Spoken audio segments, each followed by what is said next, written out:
Fatuma, nakaribia wiki hivi sijaona message yako, sijaona miss call yako. Yaani sijaona hata kunidipu, yani sijui kunidipu, sijui kunibipu to bailai. Kuna tatizo gani mpenzi wangu lakini? Sasa jamani, mimi ningekutumia message simu tu na mke wako. Yaani wewe unaogopa kunitumia mimi message kwa sababu ya mke wangu? Nimekupa uhuru mama, jiachie, nitafute. Mimi mwenyewe yule mke wangu kwanza ungejua nilivyokuwa simpendi. Yaani nilivyokuwa simpendi, nimelazimishwa tu kumuoa, lakini mwanzo mimi nakupenda wewe. Wewe unanidatisha mwenzi wewe. Nikikupigiaga wewe nikiongea naye tu saumu yangu tunaenda vizuri kabisa mwenyewe. Alafu na wasiwasi na mke wangu ujue mimi. Mke wangu nina imani kabisa, yani na 100% au 90 mke wangu atakuwa mshindi. Kwa wasiwasi yangu usiniweke mbali kama hivyo, atakuja kuniloga yule. Mimi nitashindwa nani atanilopola. Kwa hiyo ndio maana mwenzi usiponitafuta mwenzi wangu nakaga kinyonge sana. Yaani nakuwa na wakati mgumu sana. Hebu niahidi basi utanitafuta sasa hivi. Basi nacho kimwana chako kichekaga haya mwenzio. Hatari. Usikae sana bwana, mwezi wa Ramadhani umeshaanza wakapita hapa. Kwanza kutolewa maandiko haya. Tangulia na mimi. Bye. Mzigo wako sasa huu. Nichanganye. Mimi najua wewe ushanielewa. Si wengine tunanukia mama, tunanukia upendo bwana. Ramadhani karimu. Nyie.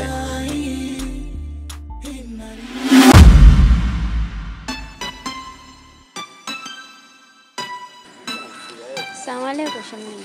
Salamu alaykum ya nini? Nimekwambia nina shida ya salamu, nilikuwa nataka salamu ningeenda msikitini kuswali, mwisho wa swala natoa salamu. Salamu ya nini? Kujifanya ndio mwema sana. Kujifanya ndio mwema sana. Unajua anayofanya mumeo, unajua unayofanya wewe. Nyinyi ninachokijua, yani ninachokiona tu mpaka sasa hivi. Mke wangu yupo nyumbani kwenu. Mnamfundisha kujenga chuma ulete, mnamfundisha kujenga awe mchawi, basi aniloge. Sasa kwa taarifa yako, yani ninachokuambia yani ukae ukijua. Mwenyewe nimepata demo sasa hivi mganga. Hamwezi kunifanya chochote. Muone vile na rangi yake ya uchawi. Ule mshirikina unaonekana na mumeo ndio hivyo hivyo. Mara sio kaenda makaburini, katoka wapi? Nyinyi wachawi nanyi washirikina. Na nishikiona mnataka kuniharibia familia yangu na pamoja na mimi. Sasa kwangu mmedunda. Mimi babu yangu anaitwa Magimba, kijana alikuwa mshirikina kama nyinyi, ila mimi ndo sijalisi. Wewe baya ushabwela.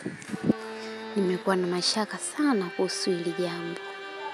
Hivi kwani mume wangu akaenda kufanya nini huko makaburini? Mwenyezi Mungu tusaidie.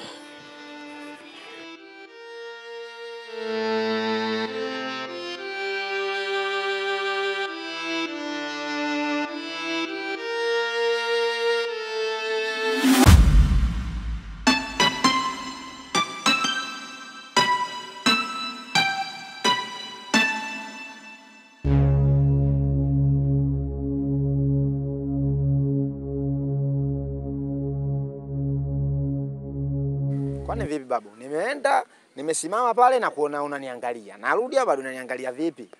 Unanifananisha na nani kwenye familia yenu? Nimependa nyota yako, tukiweka kwa biashara yetu tunaweza tukapiga pesa. Mbwa koma. Mimi nyota yangu ya nini? Kwaona na mimi nafanania na msukule, kwamba ukaenda kuniweka kwenye nyanya zenu pale mtauza sana au vipi? Babu vipi wewe? Mbona kunaongea kama umevaa naniliu sketi? Wewe vipi mwanangu? Hebu toka kwanza hapo nisikuone yani hapo kwenye macho yangu. Takutia konzi wewe. Mimi tena nyota yangu ya biashara.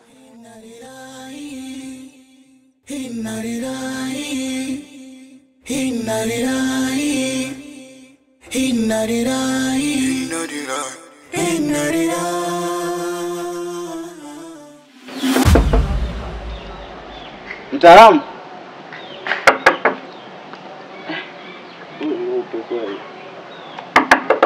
Mtaalamu.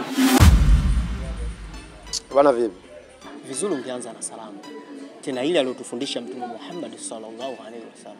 Usiniambie vizuri ningeanza na salamu, ungekuwa nataka salamu ungekufuata kistaarabu kabisa, ujue mguu ni washari kabisa. Hivi wewe jamaa, kwani unakuwa na matatizo gani wewe? Wewe unataka niongee na nini ndugu yangu mpaka unielewe mimi wewe? Nilishakwambia sitaki mazoea na mke wangu. Wewe sio mwalimu wa madrasa, wewe ni mwalimu wa ushirikina.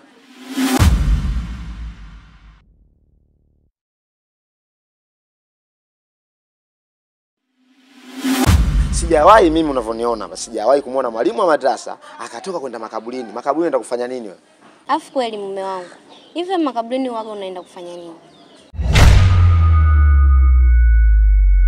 Vipi? Safi ndugu yangu, wema. Wema. Na wewe mgeni kama mimi au wewe mwenyeji hapa? Ndugu yangu mimi hapa ni mwenyeji, ndugu yake na mganga. Sasa nashangaa wewe uko hapa. Nimekuja kupata tiba. Sawa. Akisema kweli mganga amefariki.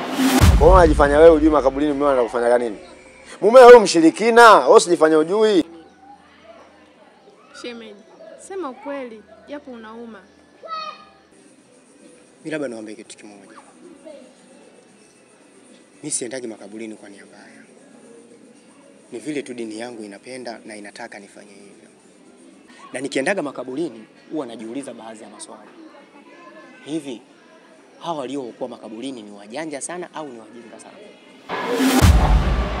Yanga tukanaye tena yani na mimi kuja hapa mimi ni mdogo wake, nimekuja hapa kutoa kumalizia hivyo vitu ambavyo viko huko ndani. Hivyo ndio kufanya mazishi. Na mazishi mtulike kule. Basi sawa ndugu yangu. Hakuna shida ndugu yangu.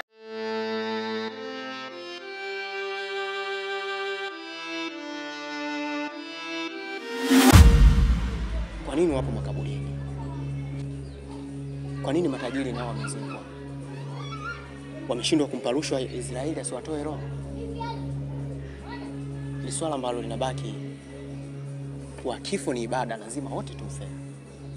Kama Qur'ani inavyosema. Au hiki kitabu ambacho watoto wanazaliwa wanacho kichwani, watoto ambao leo tunawaita masharifu. Labda nikwambie kitu ndugu yangu. Kama uijui dini ya haki na uijui dini ya kweli, basi jaribu kupitia hivi vitu unavyokutana navyo hivi, au tumia hivi viushahidi ambavyo unaviona wewe kwa kutumia macho yako na masikio yako kwa kusikia, kuijua dini ya haki. Tumia basi. Kwa nini Mwenyezi Mungu analeta masharifu? Kwa nini anawaleta watoto ambao wanaijua Qur'ani, wanaijua kuisoma na wanaijua kutafsiri? Kwa sababu tu kuendelea kutuhimiza au kutuonyesha kwamba Uislamu ndio dini ya haki. Ndugu yangu, mimi naendaga pale makaburini au kutembelea makaburi kwa sababu tu ya kutengeneza imani yangu, kwamba kuna siku mimi nitakuwa pale. Je, nitamjibu nini Mwenyezi Mungu?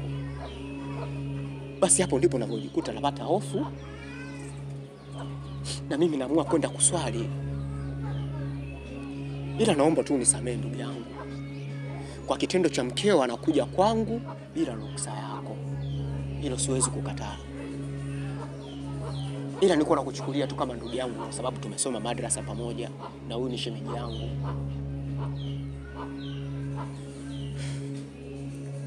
Kwa kizungu basi niseme I'm so sorry. Unajua kupitia wewe nimejifunza vitu vingi sana. Na nimeona kwamba upo sahihi. Kwa mimi ningeomba usimkataze mke wangu kuja madrasa. Hebu mchukue tuendelee na mafundisho yako.